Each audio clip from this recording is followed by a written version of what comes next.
Action, Jean-Marc Pulvar. Il est 7h30 sur RCI, place à l'invité en effet de la rédaction, Jean-Marc Pulvar, bonjour.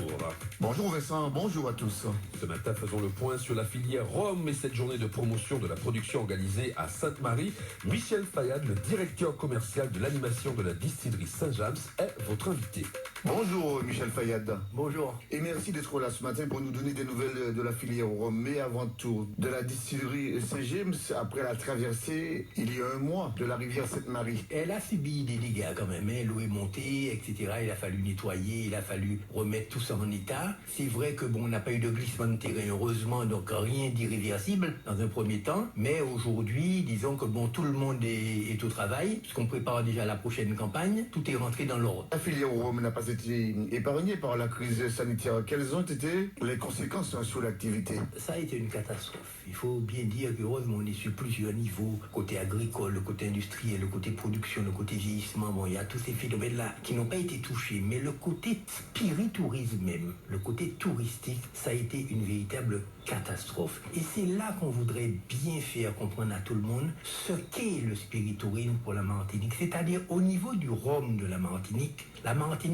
a une population de 1 375 000 habitants. C'est-à-dire 375 000 Martiniquais plus 1 million de visiteurs. Et c'est ça qui fait, disons, la force du spiritourisme à la Martinique, c'est-à-dire nous avons branché la filière rhummière sur la filière touristique. Il y a pratiquement 800 000 visiteurs qui visitent les différentes distilleries de l'île. Et c'est ça qui a créé le malentendu à un certain moment. Parce que quand on a fait des statistiques, on s'est dit, mais bon Dieu, comme on ne peut pas faire des statistiques ethniques ou communautaires, on s'est dit le rhum qui est vendu à la Martinique est produit et consommé à la Martinique, ce qui est complètement faux. Donc on a trouvé des chiffres aberrants du style le Martiniquais consomme à peu près 30 litres de rhum par année. Ça n'a pas de sens. On a intégré le million de touristes qui repartent avec des bouteilles de rhum, on les a intégrés dans la consommation locale de la Martinique. Et c'est ça qui fait que le fameux décret 758-1,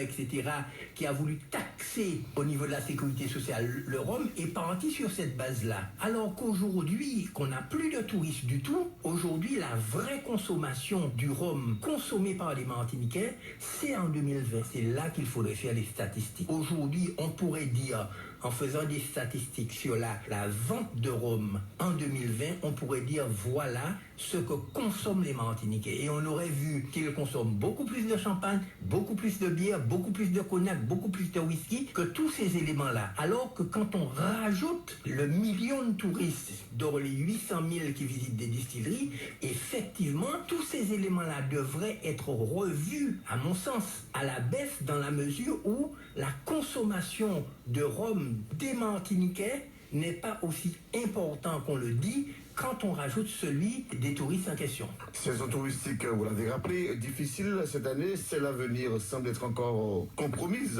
Comment faire face à ces pertes? En fait, on a pu produire correctement, parce qu'en plus, pendant la saison sèche, le carré était de bonne qualité, donc finalement le rhum sera de bonne qualité. On a pu vieillir dans de bonnes conditions, on a pu travailler dans de bonnes conditions aussi, dans la mesure où, si vous voulez, dans les champs, les gens ne se côtoient pas de près, etc., donc il y a pas tellement de problèmes. Au niveau de la consommation et même de l'exportation, on va pas se plaindre non plus parce que ça continue un petit peu comme avant, hein. On est dans la grande distribution en métropole, donc tout se passe bien. Au niveau de la consommation ici, ça se passe régulièrement bien aussi dans les hypermarchés. Simplement, on peut dire, disons, que le spiritourisme et les distilleries alcools sur lesquelles on avait beaucoup investi et l'Europe nous avait aidé aussi dans ce sens-là, qui était pour nous une façon de mettre en valeur la production martiniquaise, la culture martiniquaise, le savoir-faire, le produit régional en question. Et tout ça, effectivement, était de nature à relancer un tourisme intelligent, comme disaient certains, qui n'était pas basé sur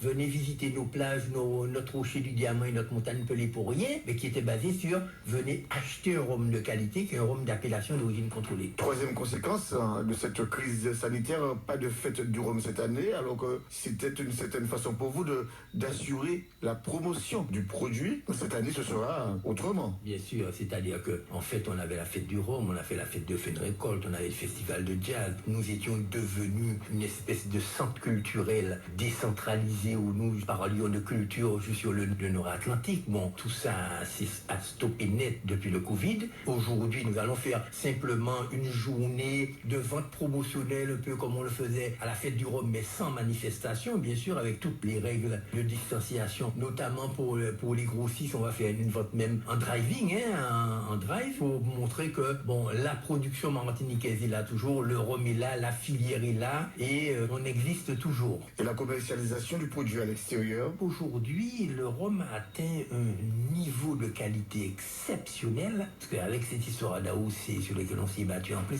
avec le spiritourisme qui est né à Sainte-Marie, il ne faut pas se leurrer, même si aujourd'hui tout le monde le revendique, mais le spiritourisme qui nous a fait connaître à l'extérieur et qui a fait connaître la qualité de notre savoir-faire, la qualité de notre produit, la qualité justement de ce rhum qui est l'alcool blanc le plus consommé dans le monde. Et nous, à la Martinique, on a le haut de gamme, vous vous rendez compte? Le haut de gamme de l'alcool blanc. Les rhums martiniquais sont vendus dans une centaine de pays. Je veux dire, l'Amérique latine est là, les États-Unis, le Japon, la Corée, la Chine, toute l'Europe est avec nous, la Caraïbe est là. Vous imaginez, le rhum Saint-James en Afrique fait partie de la culture africaine même, je veux dire. Même le CMT nous dit, vous savez, nous, pour attirer du monde, il suffit qu'on mette une dégustation et tout le monde vient voir la Martinique, le produit martiniquais.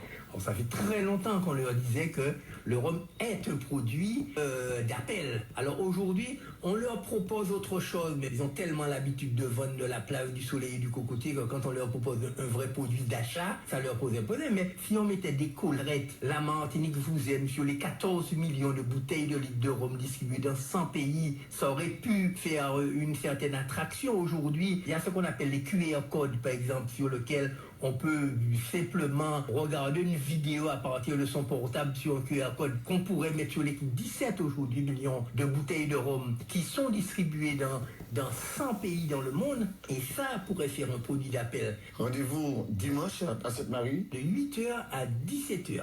Sans interruption. Avec modération. Bien sûr, et sans oublier que c'est nous-mêmes qui faisons le gel hydroalcoolique, donc nous allons distribuer du gel hydroalcoolique avec les masques, bien sûr. Merci Michel Fayad, bonne fête. À très bientôt alors, à dimanche. Et Vincent, avec modération, à bientôt. Absolument, tout à fait, merci Jean-Marc, bien sûr. L'abus d'alcool est dangereux pour la santé. Michel Fayad, directeur commercial et de l'animation de la distillerie Saint-James, était l'invité de la rédaction.